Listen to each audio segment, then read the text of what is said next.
একটা পর্দাওয়ালা নারী ছোট ছোট বাচ্চা নিয়ে ঘর করে, স্বামী বড় অসুস্থ, সন্তানগুলোর চুলায় খানা নাই, ঘরেও কোনো আয়োজন নাই। একদিন আর 2 দিন আর 3 দিন সন্তানগুলো এক পর্যায়ে কান্নায় ক্ষুধা তৃষ্ণায় পাগল হয়ে যায়। সন্তান মা যতই কষ্ট করুক না কেন, মা সন্তানের কান্না সহ্য করতে পারে না। মা বাবায় না খাইয়া সময় কাটায়, সন্তানের না খাওয়াইয়া কাটাইতে পারে না। ওই আল্লাহর বান্দি এক পর্যায়ে এতটা নিঃস্ব, সন্তানের আর খানাও দিতে পারে না, কামাই রুজিও বন্ধ হয়ে গেল। এক পর্যায়ে সন্তান মাটিতে গড়াগড়ি খায় আর কান্না করে, খানা কেমনে দিবে? মায়ের কলিজাটা ফেটে যায়, নিজে না খাইয়া মরতে রাজি, বাচ্চার কান্না সহ্য করতে পারি না। আল্লাহর বান্দি নামাজ পড়ে কান্না করে, দোয়া করে, হে আল্লাহ সন্তানের কান্নার কয়দিন শুনাইবা, একটা রাস্তা তুমি খুলিয়া দাও। আল্লাহর বান্দি এক পর্যায়ে হঠাৎ তার অন্তরের মধ্যে একটা চিন্তা চলে আসলো, আমার বাড়ি থেকে একটু দূরে অন্য গ্রামে এক টাকাওয়ালা বসবাস করে, যদিও লোকটার আখলাক ভালো না, তবে ওখানে যাইয়া আমি নিরুপায় হইয়া বাচ্চার জন্য কিছু টাকা ধার নিয়ে আসি, আমার বাচ্চার খানার আয়োজন করব। আমি যদি পারি কাজ করে আস্তে আস্তে টাকাগুলো আদায় করে দেব। মা পেরেশান হইয়া চিন্তা করে ওই বড় লোকের বাড়ি চলে গেল। ওই বড় লোক টাকাওয়ালা ঠিক, কিন্তু চরিত্র বড় খারাপ। এই পর্দাওয়ালা আল্লাহর বান্দি বড় লোকের বাড়ি দাঁড়াইয়া ডাক দিয়া কয়, ও পর্দাওয়ালা নারী, আমার দরজায় কেন আসছো? আল্লাহর বান্দি চোখের পানি ছেড়ে কাঁদে আর ডাক দিয়া কয়, সাহেব বেয়াদবি মাফ করবেন, আমি বড় অসহায় গরিব, বাচ্চাগুলো কান্না ক্ষুধার তৃষ্ণায় চোখের পানি ছেড়ে কান্না করে, একবেলা খানা দিতে পারি না, মা হইয়া কান্নাও সহ্য করতে পারি না। ও ভাই, যদি একটু আপনি দয়া করতেন, আমাকে কিছু টাকা ধার দিবেন, আমি আপনার টাকা আস্তে আস্তে দিয়া দিব, কামাই রুজি করিয়া। আল্লাহর বান্দা ওই যুবক ডাক দিয়া কয়, টাকা দিব, তবে আমাকে টাকা ফেরত দেওয়া লাগবে না, তবে আমার একটা শর্ত যদি মানিয়া নাও, আমি টাকার বান্ডেল দিয়ে দিব। বলে কি শর্ত? বলে তুমি যদি আমার থেকে টাকা নাও, 1 রাতের জন্য তোমার দেহ আমাকে দিবা ব্যবহারের জন্য ফ্রি। মহিলা চিন্তায় পড়ে গেল, সন্তানের কান্না সহ্য করা যায় না, কাপড়ের আঁচল দিয়া চোখের পানি মুছে কি করবো, সন্তানের কয়দিন না খাওয়া রাখবো। চিন্তা ভাবনা করিয়া আল্লাহর উপরে ভরসা করিয়া বলে, আমাকে টাকা দাও, আর তুমি যদি চাও আমার দেহটা তুমি উপভোগ করবা, আমি রাজি হয়ে গেলাম। কিন্তু মনে মনে কাঁদে, হে মালিক, তুমি কুদরতের দ্বারা ইজ্জতের হেফাজত করিও। ওই আল্লাহর গোলাম আখলাক চরিত্র নষ্টওয়ালা টাকার মালিক এই কথা শুনে বড় খুশি, টাকার বান্ডিলটা হাতের মধ্যে দিয়া বলে, চলো। তার অন্দর মহলের মধ্যে ঢুকাইয়া একটা রুমের মধ্যে নিয়ে বসাইয়া টাকার বান্ডিল পাশে রাইখা দরওয়াজা জানালা বন্ধ করে দিল। এরে নবীর উম্মত, ওই মহিলার গায়ে এখনো হাত লাগায় নাই, টাচ করে নাই, কিন্তু ওই গুনাহগার বান্দা দেখে মহিলা বসে বসে হাউমাউ করে কান্না করে আর চোখের পানি মুছে। এবার ডাক দিয়া কয়, রে বোন, তুমি কেন কান্না করো? আমি তো তোমারে টাচ করি নাই, তোমার টাকাও তো আমি নিয়ে যাই নাই, তুমি আবার কেন এই রুমের মধ্যে বসে কান্না করো? আল্লাহর বান্দি চোখের পানি ছেড়ে কয়, ভাই, আমার এই জীবন, আমার বাবা বড় কষ্টের জীবন দিয়ে আমাকে বড় বানাইছে, আমার জীবনে একটা চরিত্রের কলঙ্কের দাগ নাই। আজ আমি সন্তানের খানার জন্য নিরুপায়, আমি সন্তানের মায়া সহ্য করতে পারি না। একটা মা সন্তানের দূরে রেখে যত ভালো খানা ঘরে তৈরি হয় মা কখনো মুখে দেয় না। সন্তানের চিন্তায় বড় ব্যস্ত, আমি মা ভালো খাবো না জানি সন্তান কত কষ্টে জীবন কাটায়। মা ডাক দিয়া কয়, রে ভাই তুমি আমার শরীরের মধ্যে টাচ করো নাই, আমার জীবনে আমাকে কোনো বেগানা টাচ করে নাই। আজ আমার কপাল এত খারাপ, আমার সন্তানের খানা ক্ষুধার তৃষ্ণা আমি বাধ্য হইয়া তোমার সামনে আসি। তোমাকে দেখি তুমি দরওয়াজা জানালা বন্ধ করেছো, কিন্তু আমি তো ভয় পাই আমার মালিক দুনিয়ার কেউ দেখবে না, তবে আমার আল্লাহর দেখার দরজা কেমনে বন্ধ করবা? আমার আল্লাহ তো কোরআনে ওয়াদা করেছেন, ফাইনামা তুআল্লু ফাসাম্মা ওয়াজহুল্লাহ। ওরে বান্দা তুই কই দৌড়াইতেছো? যেদিকে যাবি সেদিকে আমি আল্লাহ হাজির। ওয়া হুয়া মাআকুম আইনামা কুনতুম। আমার আল্লাহকে ফাঁকি দেওয়ার কোনো উপায় নাই। ওরে আজ আমার জীবনে কেউ আমার শরীর টাচ করে নাই, গুনার আসর লাগে নাই। আজ আমার কপাল কেন এত খারাপ?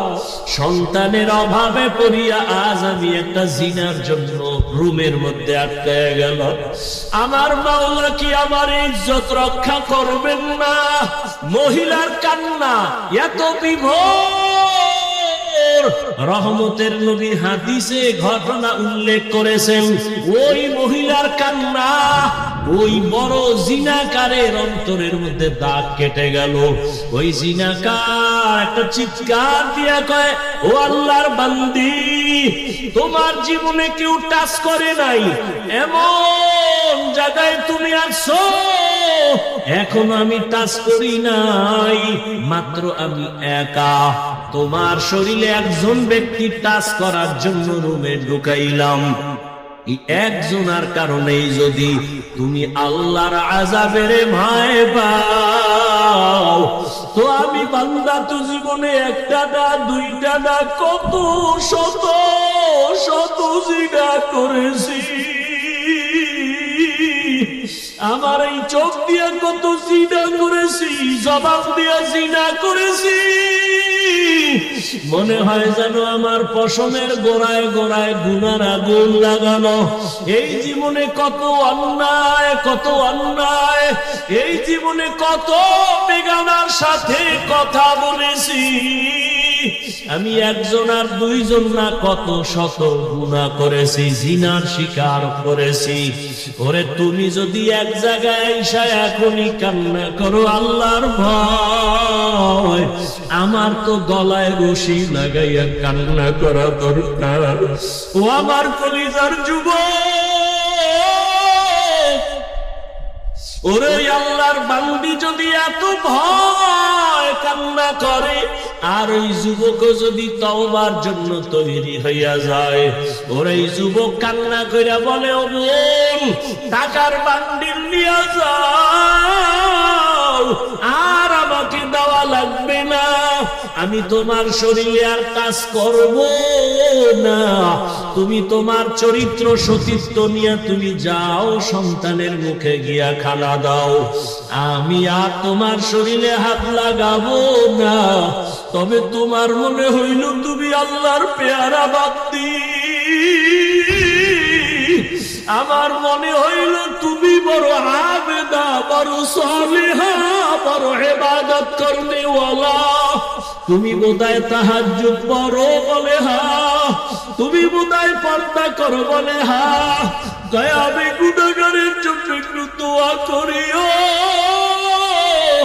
ওরে তুমি যদি আমার মাওলার জাহান্নামের আযাবের ভয় যদি তুমি কান্না করো, জানি না ওই জাহান্নাম জানি কত ভয়ঙ্কর, আল্লাহর আদালত না জানি কত ভয়ঙ্কর। মহিলা বলে, হ্যাঁ আল্লাহর আযাব বড় ভয়ঙ্কর। কিয়ামতের ময়দানে আমার আল্লাহ সেদিন রাগ নিয়ে আওয়াজ দিবেন, লিমানিল মুলকুল ইয়াউম লিল্লাহিল ওয়াহিদিল কাহ্হার। আল্লাহ পাকের কুদরতি রাগের আওয়াজে হাসরের ময়দানটা থরথর করে কেঁপে উঠবে। ওরে গুনাহগারেরা পাগলের মতো চিল্লাইবে। নবী বলেন সব নবীরা পর্যন্ত বেকারার হয়ে যাবে। আল্লাহ পাক আবার আওয়াজ দিবেন, ওয়ামতাজুল ইয়াউমা আইয়ুহাল মুজরিমুন। ও জিনাকারেরা, ও বেনামাজিরা, ও গুনাহগারেরা, আজকে আমি আল্লাহ আমার গোলামদের ডান হাতে আমলনামা দিয়া জান্নাতে পাঠাইয়া দিব।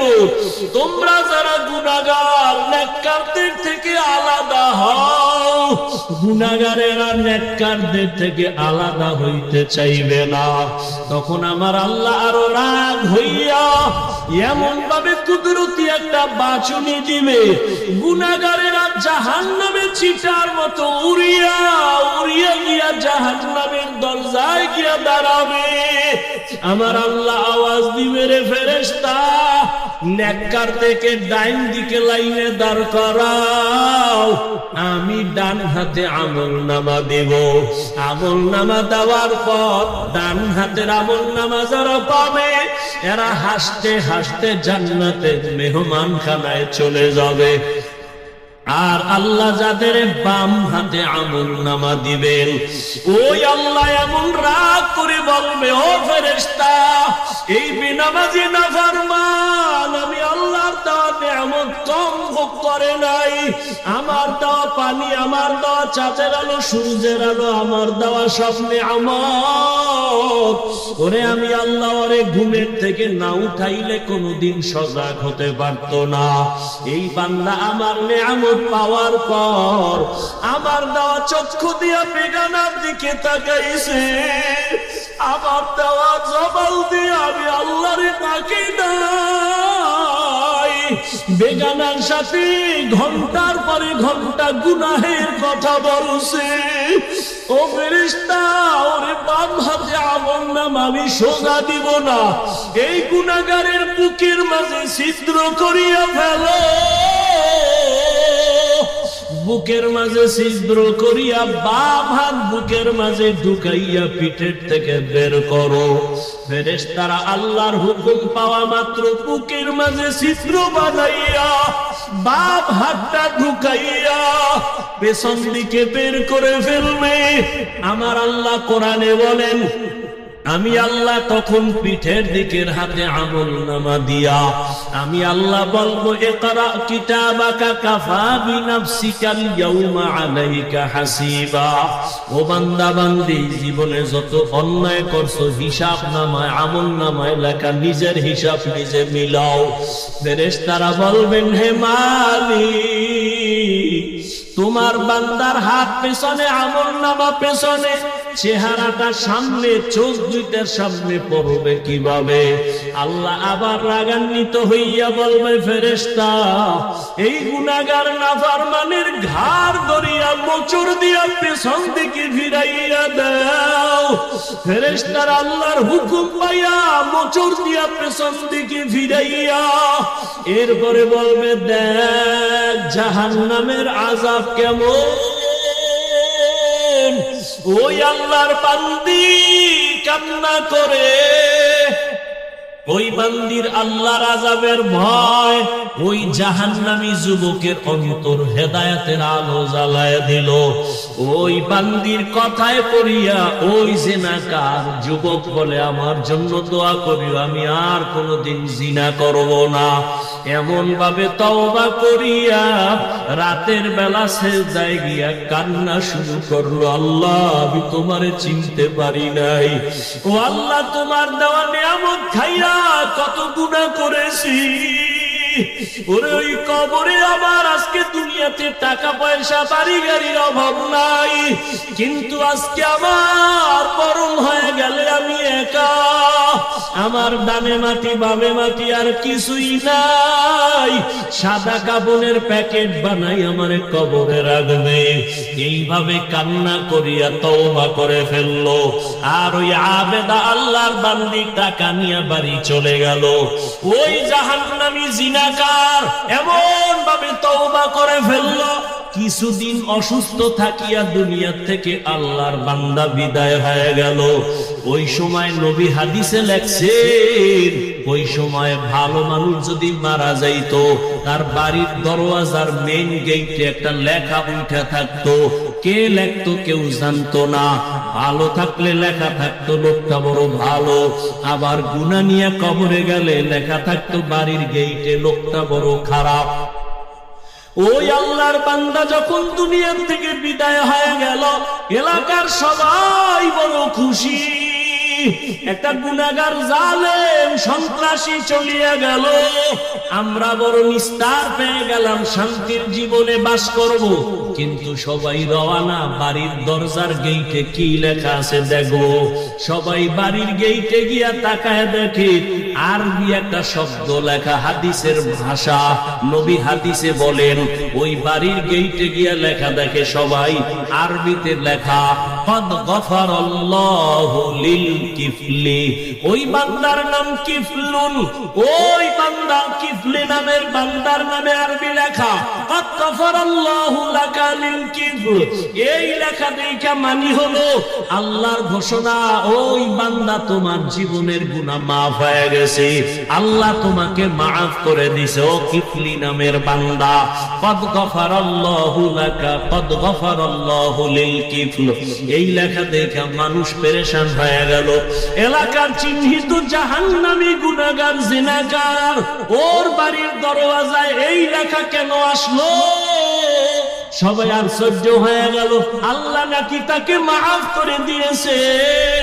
সবাই তদন্ত শুরু করলো, ব্যাপারটা কি? খুঁজতে খুঁজতে খুঁজতে খুঁজতে পাইল ওই আবেদা মহিলার ঘটনা। সবাই মহিলার বাড়ি চলে গেল, মহিলাকে আইনা ওই বাড়ির দরজায় দাঁড় করাইয়া এরপরে সব ঘটনা শুনলো। মহিলা ডাক দিয়া কয়, আমি আল্লাহর একজন গুনাহগার বান্দি, জীবনে আমার শরীর কেউ টাচ করে নাই, বেগানা, আমি চোখ দিয়া কোনো বেগানা দেখি নাই, আমি গুনাহ করি নাই, সন্তানের ক্ষুধা তৃষ্ণা মিটাইতে এই জিনাকারের বাড়ি আসছি, টাকা দেওয়ার শর্তে আমারে রাতের বেলা ব্যবহার করবে। আমাকে রুমের মধ্যে যখন ঢুকাইছে আমি কান্না শুরু করে দিছি আল্লাহর আযাবের ভয়, আল্লাহর আযাবের ভয়। আল্লাহ কোরআনে ওয়াদা করেন, যারা আমার আদালতে দাঁড়াইয়া হিসাব দেওয়ার ভয়, যারা গুনাহ থেকে নিজেকে বাঁচাবে, তওবা করবে, আল্লাহর কাছে বলবে, হে মালিক, আমার মতো গুনাহগার কেউ নাই, আজকে থেকে তওবা করলাম, আর চোখের গুনাহ করব না, জবানের গুনাহ করব না, হাতের গুনাহ করব না, অন্তরের কল্পনায় গুনাহ করব না। হযরত আলী নবীর দোয়া পাইলেন, নবী বললেন, আমি হইলাম এলেমের ঘর, আর এই ঘরের দরওয়াজাকে আলী। আলী খুব খুশি হয়ে গেলেন, আল্লাহ হযরত আলীর এই পরিমাণ ইলম দিয়েছেন। কি পরিমাণ বলবো? ধৈর্য হবে তো ইনশাআল্লাহ। হযরত আলী আল্লাহর শুকর আদায় করেন, হে মালিক, সম্মানের চেয়ারে বসার জন্য দুই পুঁজির একটা পুঁজি লাগে, হয়তো লাগে টাকা পয়সা মাল সম্পদ, না হয় লাগে শিক্ষকতা যোগ্যতা ইলম। ও দয়ার মালিক, তুমি আমাদের ইলম দিয়েছো, টাকা দাও নাই, মাল দাও নাই, তোমার শুকর আদায় করি। রাজিনা কিসমাতাল জাব্বার ফিনা লানা ইলমুন ওয়ালিল আদায় মালু ফাইন্নাল মা লা ইয়াফনি আন কারিবিন ওয়া ইন্নাল ইলমা বাকিন লা ইয়াজালু। হযরত আলী ডাক দিয়া বলেন, ও আল্লাহ আমাদের টাকা পয়সা দান নাই, ইলম দিয়েছেন, শুকর আদায় করি, কারণ টাকাওয়ালার টাকা আজ আছে কাল থাকবে না। কথা বলেন না কেন? দেখছেন না কই বিল্ডিং ওয়ালা রাখা সুন্দরবনে ঘুমায়, দুদক নোটিশ দিছে এত টাকা পাইছো হিসাব দে, ঘুম হারাম। তুই 10 তলা বিল্ডিং এর বাহাদুরি করে লাভ কি যদি কপালে ঘুম না থাকে? সুদ ব্যাংকে টাকার পাহাড় করে লাভ কি যদি ওই টাকা আমার পরিবারের কেউ ভোগ করতে না পারে?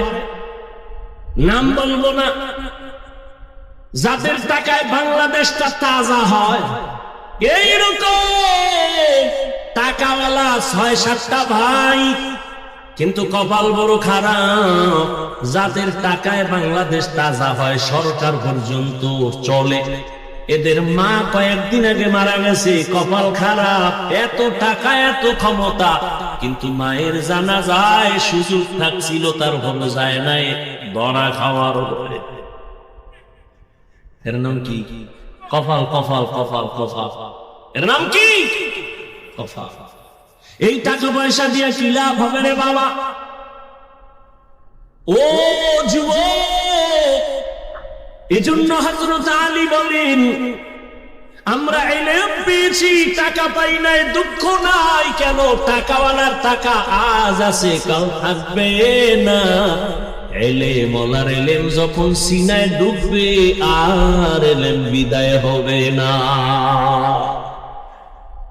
ভালো করে মনে রাখবেন, টাকাওয়ালার টাকা আজ আছে কাল থাকবে না। কোটি টাকার মালিক দেখো, অভাব হয় না দূর, গরিবে ঘুমায় আরাম করে মনটা বাহাদুর। ফেরাউনের লাশটা দেখো মিশর জাদু ঘরে, খায় না মাটি পোকা মাছি সবাই ঘৃণা করে।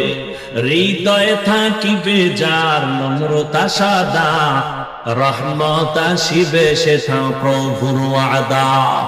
বড়র বাড়াই থাকলে দিলে রহমত আসবে না, নিজেকে নিজে ছোট মনে করিও সদা। উঁচু জমিন থেকে পানি নিচু জমিনে যায়, তেমনি খোদার রহমত আসে নম্রতার হৃদয়। ভোগবিলাসের বাড়ি গাড়ি পরে রবে সব, ভোগবিলাসের বাড়ি গাড়ি পরে রবে সব। থাকতে সময় স্মরণ করো আল্লাহ আমার রব, থাকতে সময় স্মরণ করো আল্লাহ আমার রব। এর নবীর আশিক হযরত আলী বলেন, ইলম পেয়ে খুশি, টাকা চাই না কারো। টাকাওয়ালার টাকা আজ আছে কাল থাকবে না, ইলম ওয়ালার ইলম সিনায় ঢুকবে আর ইলম বিদায় হবে। তবে এখানে ছাত্রদের জন্য একটা পয়েন্ট আমি বলে রাখি, ও আমার কলিজার ছাত্র বাবারা, ইলম সিনায় ঢুকবে, ও স্কুল কলেজের ছাত্র, ও মাদ্রাসার ছাত্র বাবারা, জ্ঞান যখন তোমার ভেতরে ঢুকবে, বিদায় হবে না, হবে না, হবে না, ফাইনাল। তবে ভয়, কখনো কখনো ইলমটাও চলে যাবে। কেন? কয় দুইটা বেয়াদবি করলে। কয় কি? 1 নাম্বার, ইলমের সাথে যদি বেয়াদবি করো ইলম থাকবে না। 2, ইলম যারা শিখায়, এই ইলম ওয়ালাদের সাথে যদি শিক্ষকের সাথে বেয়াদবি করো তো ইলম তোমার মধ্যে থাকবে না। তুমি একদিন দেখবা অনেক বড় আলেম, এক সময় দেখবা তোমার জিহনের মধ্যে কোনো আয়াত নাই, কোনো ইলম নাই। বড় কঠিন কথা। ও আমার ছাত্র বাবারা, আমরা জীবনে মাদ্রাসায় পড়েছি, জীবনে ছোটবেলা থেকে আমার বাবা কোনদিন একটা ফুল প্যান্ট, কেন হাফ প্যান্টও পরান নাই, লুঙ্গি আর পাজামা পরছি, আর এই গোল জামা বড়টাই পরছি, কানি ফারাও পরি নাই। কিন্তু একটা বাংলা লেখা পাইলে ওই কাগজটা সম্মান করে সম্মানের জায়গায় রাখিয়া, ও ছাত্র বাবারা, ওই বাংলা পৃষ্ঠার বইয়ের পৃষ্ঠা ছিঁড়া তুমি জোতার মধ্যে ঢুকাইয়া পরীক্ষার হলে যাও নকল করার জন্য। যেই বিদ্যা দিয়ে তুমি এখন শিক্ষিত, সেই বিদ্যার পৃষ্ঠা তুমি ছিঁড়ে চুরি করে নকল করেছো, তাহলে তোমার রেজাল্ট কি? ছাত্র জীবনে বিদ্যা চোর, চেয়ারে বসলে হবে সরকারের টাকা চোর। মেরা এজাজু করদন বেহিসাব, খালকেরা দাদন জওয়াবে বাসওয়াও।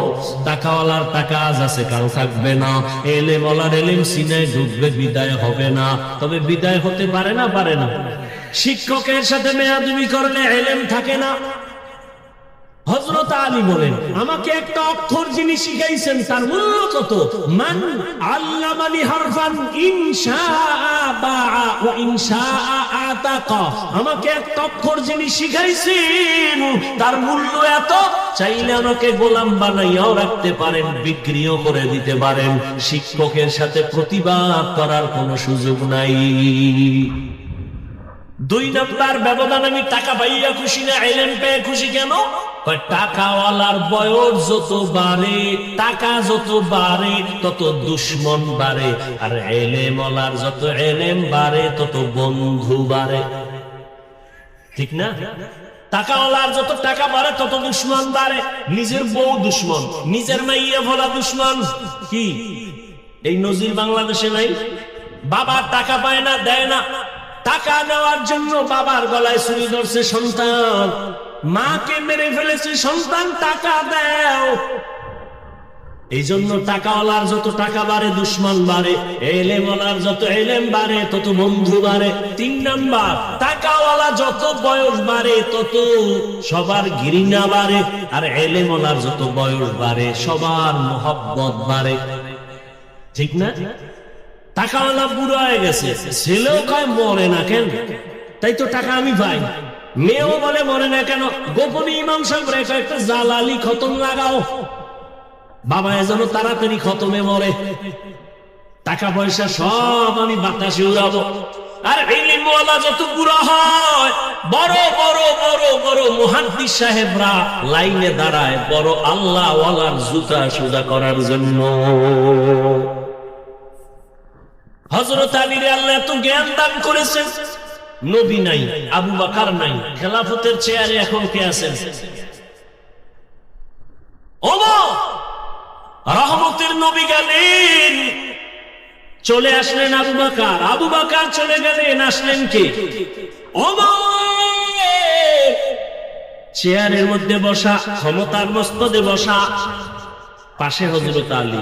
হঠাৎ একদিনের ঘটনা, সামনে আদালতে একজন মহিলা আইসা দাঁড়ায় গেল, ডাক দিয়া কয়, খলিফাতুল মুসলিমিন। ওমরের তো বুঝেন কেমন বেদা, যে শয়তান দেখলে দৌড়। যেই শয়তান আল্লাহর সাথে চ্যালেঞ্জ দিল, সেই শয়তান ওমরের দেখলে ভালায় যায়। কি পাওয়ার ওমরে! কথার আগে তরবারি রেডি। ওমরের আদালতে দাঁড়াইছে এক মহিলা, দাঁড়াইয়া বলে, খলিফাতুল মুসলিমিন, আমার বিচার করেন, আমি অপরাধী। ওমরের পাশে কে আছেন বলেন? হযরত আলী। ওমর বলে, কি সমস্যা, কি কি অন্যায় করছো? মহিলা ডাক দিয়া কয়, আমি জিনা করেছি, আমার পেটে একটা অবৈধ বাচ্চা আছে, আপনি আমার বিচার করেন, আমি অন্যায় করেছি, আমার পেটে অবৈধ একটা বাচ্চা, আমি চাই দুনিয়া আমার বিচার হয়ে যাক। এই অপরাধে আমি আল্লাহর আদালতের আসামির কাঠ গড়ায় দাঁড়াতে চাই না। দুনিয়ার বিচার সহ্য করা যাবে, হাসরের বিচার সহ্য করা যাবে না। ওমর কয়, এত বড় অপরাধী জল্লাদ, তরবারি কই? আলী তাকায় দেখে যে এখন মাইরেই ফেলে। হযরত আলী খলিফাতুল মুসলিমিন ওমরকে বললেন, ওই যে নবী দোয়া করছে, আলীর জ্ঞান বাড়ায় দাও, আলী আমার এলেমের দরজা। খলিফাতুল মুসলিমিন করেন কি? করে জবাই করুন। একটু থামেন। কেন? খলিফাতুল মুসলিমিন, এখন ওই মহিলাটাকে যদি হত্যার আদেশ দেন, মহিলা অন্যায় করেছে ঠিক আছে, কিন্তু গর্ভের বাচ্চার কি কোনো অন্যায় আছে? কয় নাই। তাহলে বাচ্চার উপরে বেইনসাফি হবে না? ওমরের মাথা ঘুরে গেছে। আলী, ফয়সালাটা আপনিই করেন। হযরত আলী বললেন, এই আম্মাজান, দিব্যি আরামে নিশ্চিন্তে আপনি বাড়ি চলে যান। বাড়ি যাইয়া আরামে খাবেন আর ঘুমাবেন। দীর্ঘদিন আপনি সন্তান রুষ্ট করার জন্য খানা খাবেন। সন্তান যখন দুনিয়াতে আসবে লালন পালন করে বড় বানাবেন। এক পর্যায়ে সন্তান যখন নিজের পায়ে দাঁড়াবে, এই গর্ভের সন্তান নিজের কদমে যখন চলা শিখবে, জ্ঞান হবে, ওই সময় আপনি আসবেন আদালতে, তখন আপনার একার বিচার করা হবে, সন্তানের উপরে কোনো জুলুম করা হবে না। ওমর ডাক দিয়ে কয়, লাউলা আলিউল্লাহ লাকা ওমর, আল্লাহর কসম, আজকে যদি আলী তুমি না থাকলে আমার পাশে, আমি যেই ফয়সালা দিছিলাম আমার এটাই জাহান্নামের কারণ হয়ে যেত। আলী তোমার দোয়া কাজে লাগছে, রাসূল দোয়া করেছে, তুমি ইলমের দরওয়াজা আসছে, তা প্রমাণ হয়ে গেল। ইলমের সম্মান, ইলমওয়ালার সম্মান। আলিপুর বাজারে বিল্ডিং এর অভাব নাই, কিন্তু আল্লাহর কসম একটা বিল্ডিং এর ওই পরিমাণ দাম নাই কোরআনওয়ালা টিনের ঘরের যেই দাম। কোরআনের কারণে এত দাম। ঠিক এই মজলিসটারও কোরআনের বরকতে এই দাম। ঠিক ওই কোরআনের ইলমের কারণে আল্লাহ আমাকেও সে সম্মান দিয়েছেন। একমাত্র কোরআনের কারণে, টাকার কারণে না, ক্ষমতার কারণে না, একমাত্র আল্লাহর দেওয়া কোরআনের ইলমের বরকত। বাচ্চা হারুন রশিদ প্রশ্ন করলো, আমি জাহান্নামী নাকি জান্নাতি? জবাব দাও। 9 বছরের বালক দাঁড়ায় গেল, সিংহাসনে বসলো। আল্লাহ তাআলা তাকেও ইলমের ভান্ডার খুলে দিয়েছে। বড় বড় আলেমরা তাকায় আছে, 9 বছরের বালক আবার কি বলবে? মাওলায় ক্ষমতা দিলে হয় না, হয় না। ইলমেরা এজাজু করদন বেসা, খলকেরা দাদন জওবে বাসা। বাচ্চা হারুন রশিদ একদিকে রাষ্ট্র চালায়, অন্যদিকে বাচ্চা হারুন রশিদ একজন বড় বুজুর্গ।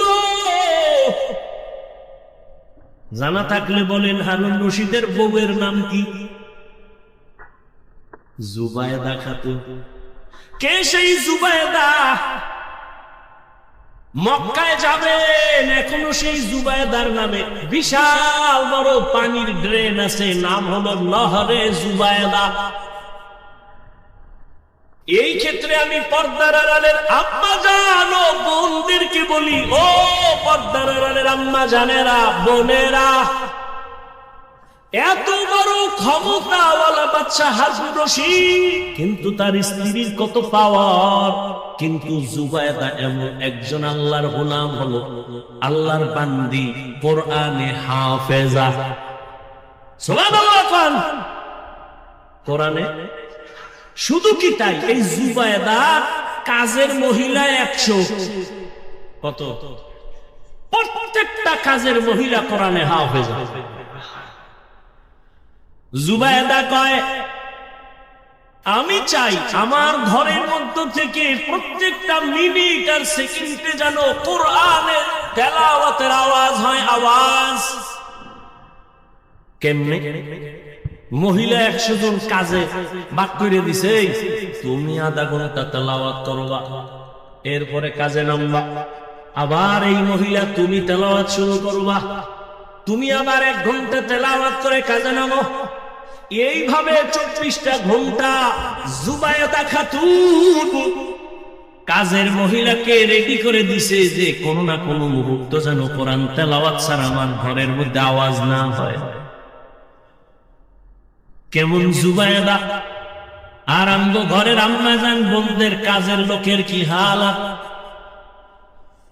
কত কপাল পোড়া আমরা, ঘরের মধ্যে কোরআন শরীফ আছে কিন্তু কোন কপাল পোড়া এমন আছে 20 বছর হইছে একটা দিন খুইলাও দেখলো না যে কোরআনটা কেমন। এত বয়ান করে হুজুরেরা, দেখি ভিতরটা কেমন। ওরে কোরআন তো এমন একটা কিতাব যেটা খুইলা শুধু তাকায় দেখলেও সওয়াব। ওই যে একটু আগে বলছি বাইতুল্লাহ দেখলে ঠিক কোরআন দেখো সওয়াব। নবী বলেন কোরআনের উপরে আঙ্গুল দিয়ে টেনে টেনে তাকাইয়া তাকাইয়া যদি কোরআন তেলাওয়াত করো, চোখের পাওয়ার কোনদিন নষ্ট হবে না। আল্লাহর কোরআন এত মজার, যার কণ্ঠ যত সুন্দর তার তেলাওয়াত তত। দুনিয়াতে কত কথা শুনি, কবিতা শুনি, একবার দুইবার তিনবারের বেশি ভালো লাগে না। আর আমার আল্লাহর কোরআন যত শুনি ততই অন্তরে চুম্বকের মতো টানে। কথা ঠিক নেই, কিন্তু কপাল বড় খারাপ। ওই কোরআন পড়ানোর জন্য বাবারও ফিকির নাই, মায়েরও ফিকির নেই। এরে আল্লাহর বান্দা, নিজে আলেম হতে পারলেন না, একটা সন্তানকে কোরআন পড়ায়ও যদি বাসায় আসলে শুনতেন, ও বাবা একটু কোরআন তেলাওয়াত কর, সূরা ইয়াসিনটা তেলাওয়াত কর। যেই ঘরে ফজরের নামাজের পরে কোরআন তেলাওয়াত হবে, সূরা ইয়াসিন তেলাওয়াত হবে, ওই ঘরের মধ্যে আমার আল্লাহ ফেরেশতা দিয়া পুরো বাড়ি পাহারা দিবে। জুবায়েদা স্বপ্ন দেখছে, বাইতুল্লাহর সামনে দাঁড়াই আছে। জুবায়েদা কেমনে দেখছে? স্বপ্নে। খুব খেয়াল করেন, জুবায়েদা খাতুন স্বপ্নে দেখে বাইতুল্লাহর সামনে দাঁড়ানো, আর সারা দেশের মানুষ আইসা জুবায়েদার সাথে অপকর্ম করে, জিনা করে। খারাপ, ভালো খারাপ দেখছে, তাই তো? স্বপ্নের ব্যাখ্যাকারী আব্দুল্লাহ ইবনে সিরিন রাহমাহুল্লাহ তার কাছে গেছে, লোক পাঠিয়ে দিছে, যাও এই খাদেমা স্বপ্নের ব্যাখ্যা নিয়ে আসো। আমি বাইতুল্লাহর সামনে দাঁড়ানো, মানুষগুলো এসে আমার সাথে অপকর্ম করে, জিনা করে। তবে স্বপ্নের ব্যাখ্যা নিতে গিয়ে আমি জুবায়েদার নাম কইবা না, কইবা একজনে দেখছে। গিয়েছে খাদেমা, যায় বলে এক বড় ব্যক্তি স্বপ্ন দেখেছে, মহিলা বাইতুল্লাহর সামনে দাঁড়ানো, আর সারা দেশের মানুষ এসে তার সাথে জিনা করে। স্বপ্নের ব্যাখ্যাকারী কয়, কে দেখছে? নাম কও। কয় বলা যাবে না, কয় ব্যাখ্যাও দেওয়া যাবে না। কারণ ব্যক্তি হিসাবে স্বপ্নের ব্যাখ্যা হবে, ব্যক্তি বুঝা স্বপ্নের ব্যাখ্যা। একজনে স্বপ্ন দেখছে যে নবীজি সামনে পিছনে আর হে সামনে ইমাম হয়ে আছে। এটা তো শরীয়তে হারাম। রাসূলের সামনে ইমামতি করা কি হারাম? হে তো খুশি, রাসূল আমার পিছনে নামাজ পড়ে আর আমি ইমাম, খুশি কি? ছেলে কয়, হুজুর স্বপ্নের ব্যাখ্যা তো আর সবাই পারে না। সুলাইমান নবীরে আল্লাহ দিছিলেন, ইউসুফ নবীরে স্বপ্নের ব্যাখ্যার এলেম দিছিলেন, এটা আলাদা ফান, আলাদা ইলম। ছেলে যে আমার আব্বু স্বপ্ন দেখছে একজন ব্যাখ্যাকারীর কাছে, কি নবী পিছে মুক্তাদি আর আমার আব্বাই কি কথা কয় না, খুশি। স্বপ্নের ব্যাখ্যাকারী কয়, তাড়াতাড়ি কাফনের কাপড় কি, তোর বাপে লাশ হয়ে গেছে, তোর বাপে লাশ। কারণ রাসূলের ইমামতির সামনে কেউ থাকলে সেটা লাশ থাকতে পারে, জিন্দা কেউ থাকতে পারে না। তুই তো তোর বাহিরে ইমামতি দেও না, লাশ দেখছো, তাড়াতাড়ি কাফন কিন। তাই হয়ে গেছে। রাসূলের সামনে যায় কে? লাশ। এছাড়া যাওয়ার জিন দেখার অধিকার। বাইতুল মুকাদ্দাসে মিরাজের রাতে রাসূল হাজির, সব নবীরাও সেখানে হাজির। আদম নবী কয়, আজকের ইমামতি আমি করলে তো আমার জীবন ধন্য। সবাই চায় করবে, আল্লাহ কয় আমার রাসূলের সামনে কারো ইমামতি চলবে না, রাসূলকে সামনে আগায়া দাও। সেদিন থেকে রাসূল শুধু ইমাম না, ইমামুল মুরসালিন।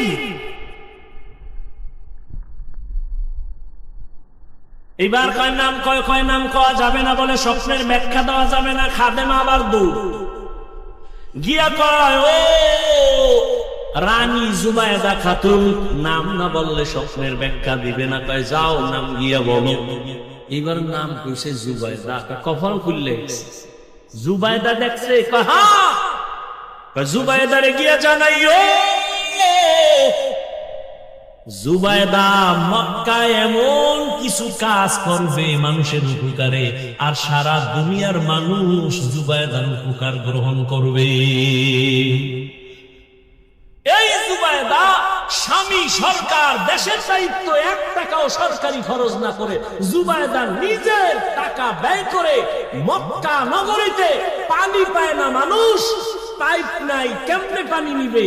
নহর কেটে, ড্রেন কেটে নহরে জুবায়দা নামের পানির নহর করলো। এখনো সেই নহর দেওয়াল করা, নহরে জুবায়দা পানির ড্রেন, এখনো সেই দেওয়াল আছে। সারা দুনিয়াবাসী সুগার পাইছে না পায় না? দেখছেন স্বপ্ন দেখছে কি, ব্যাখ্যা কি? আর এই স্বপ্ন দেখছে, ব্যাখ্যা হবে না কেন?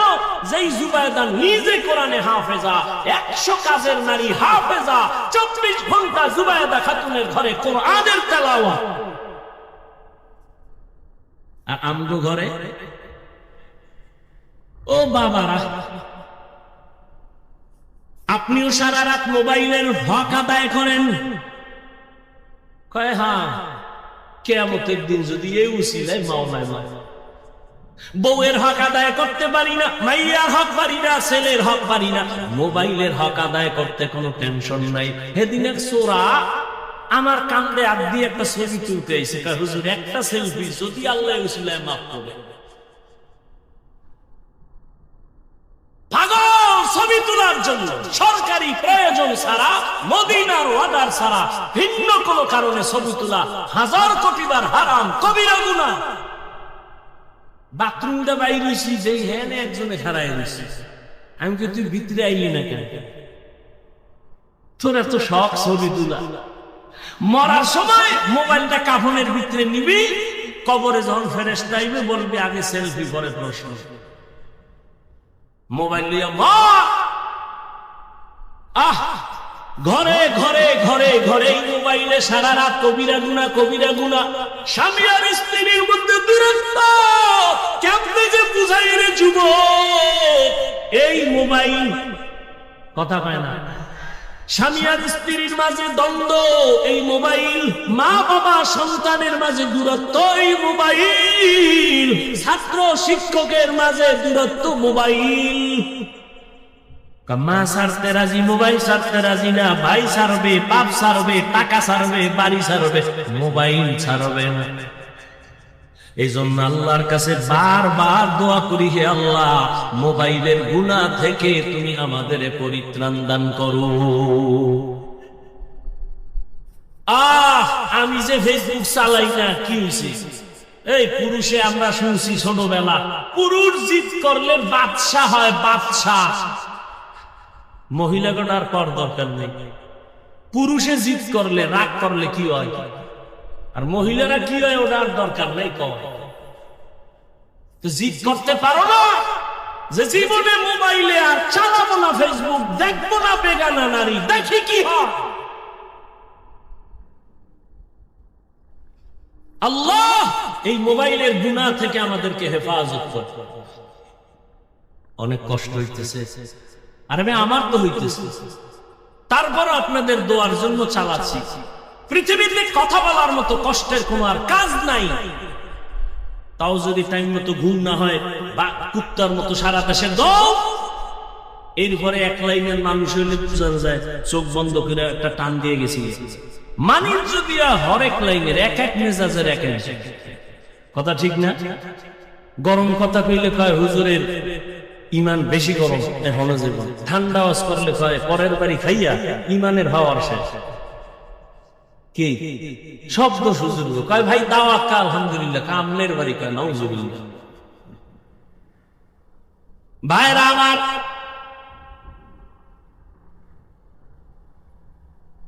জুবাইদা খাতুনের এই কোরআনের বরকত, এইবার 9 বছরের বালক মনে আছে, সিংহাসনের মধ্যে বসে আছে। এবার বাচ্চা ডাক দিয়া কয়, ও বাচ্চা হারুন রশিদ। আবার বলেন, হারুন রশিদ তো এমন জ্ঞানী, রাস্তা দিয়া যাইতেছে, দেখে বুড়া, এই বুড়ারা ঘুমাইতেছে। জীবনে তো কম ঘুমান নাই, আর বাঙালিতে আমি রাত্রে ঘুমায় না। ওই যে একটু আগে বললাম, সারা রাত মোবাইলের হক আদায় করে ঘুমায়, সকালে কি সারা রাত মোবাইল মোবাইল মোবাইল। কয়জন আল্লাহর বান্দা বুকে হাত দিয়া বলতে পারবে যে মোবাইল আমার হাতে আছে, চোখের গুনাহ হয় না, জবানের গুনাহ হয় না, কানের গুনাহ হয় না, অন্তরের কল্পনার গুনাহ হয় না, মোবাইল চালায়?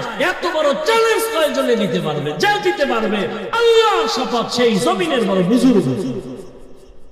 যে বলতে পারবে আমি মোবাইল চালাই কিন্তু চোখের গুনাহ হয় না, আমি টাচ মোবাইল চালাই, ক্যামেরা মোবাইল চালাই, কিন্তু আমার হাতের গুনাহ হয় না, অন্তরের গুনাহ হয় না, সে এই জমিনের বড় বুজুর্গ। আর একটা কথা খেয়াল করবেন, আল্লাহ মাইয়া বলা দিছে না, কথা কন না কেন? বেয়াদবি মাফ করেন, একটু মোহাব্বত লাগাই কইতো, অনেক কথা বইলে ফলাই বেয়াদবি নিয়ে। সন্তান ছোট, বাবায় লয়ে গেছে বাজারে, গিয়া ঢুকছে ফল কিনবে, তো বাচ্চা ওই ফলের দোকানে দাঁড়াইয়া এখনো বাবার দাম করতেছে। বাচ্চা একটা ফল দইরা মুখে দিছে, মনে করেন আঙ্গুর। এখন যার জাত মান আছে সে তো কাম শেষ, আর যার মান নাই, ইজ্জতের চিন্তা করে না, হে টেস্ট করতে করতে আধা কেজি হয়ে গেছে। কয় ভাই কমলা কত? এত। মিষ্টি? দেখেন দে, এইটা থুয়ে গেছে। আঙ্গুর কত? এত। মিষ্টি? কবে আনছো? দেখি, দেখো। দেখতে দেখতে মোটামুটি আধা কেজি খেয়ে গেছে। এরকম কিছু বেহায়া আছে, এরা ডেলি যদি ফল বাজারে যায় তার ফল কিনে খাওয়া লাগবে। ছেলে, বাচ্চা ছেলে ফল যখন দইটা মুখে দিছে, ইজ্জত আলার ইজ্জত, ফল তুইয়া বাচ্চার হাতটা ধরে ডাইরেক্ট বাসায় দৌড়, ঘরে ঢুইকা বিবি রে খাই, বিবি আমার ইজ্জত শেষ। কেন? ফলের দোকানে সন্তান হঠাৎ করে একটা আঙ্গুর মুখে দিয়ে ফলাইছে। বলো, জীবনে আকাম তুমি করছো? বউ কয় না, আমি তো কোনোদিন কারো জিনিস দইরা খাই নাই। স্বামী বলো, তুমি করছো? স্বামী বলে, আল্লাহর কসম আমি কোনদিন অন্যের জিনিস ধরি নাই। স্ত্রী কয়, হয়তো তুমি নাই তো আমি। বাইর করো, খুঁজো। খুঁজা খুঁজা খুঁজা খুঁজা এবার বউ হঠাৎ করে কয়, হ্যাঁ, বিয়ার আগে আমার আব্বা জানের বাড়ির পাশে আর একটা বাড়িওয়ালার গাছ ছিল, আমগো বাড়িতে জুইকা রয়েছিল, ওই ডালের ফল আমি ছিঁড়ে ফেলছি। বুঝেননি? বুঝেননি? গাছ ভালো হলে ফল কি হবে? একটা বাবা চিন্তা করে না যে আমি যদি চরিত্র নষ্ট করি তো আমার সন্তানের মধ্যে অটোমেটিক সে চরিত্র চলে যাবে। আপনার চরিত্র আলা সন্তানের শিখানো লাগবে না, অটো চলে যাবে। বুঝেন নাই? বউ স্বামীর নাম ধরে ডাকে, স্বামীও বউরের নাম ধরে ডাকে, বউরে ডাকে এই বেবি, ওয়েলকাম। বেবিও স্বামীরে ডাকে হৃদয়, ফানি দাও। আল্লাহ দিছে সন্তান, কেউ ভাই নাম ধরে ডাকেন কেন? কয় ডন্ট মাইন্ড, ফ্রি মাইন্ড।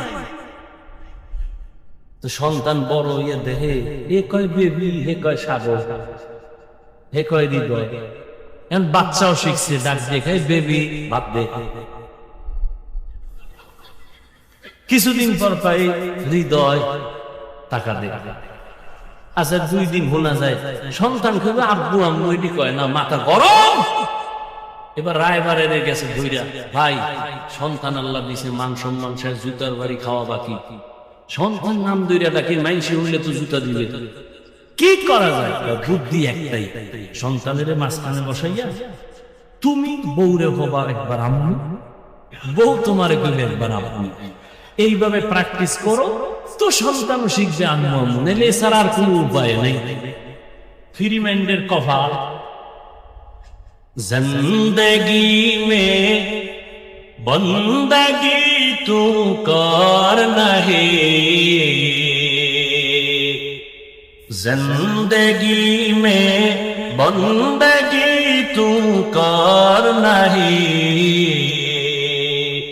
जिंदगी बे बंदगी शर्मिंदा है, जिंदगी बे बंदगी शर्मिंदा है। यहाँ हम सब मुसाफिर दिल ना लगा,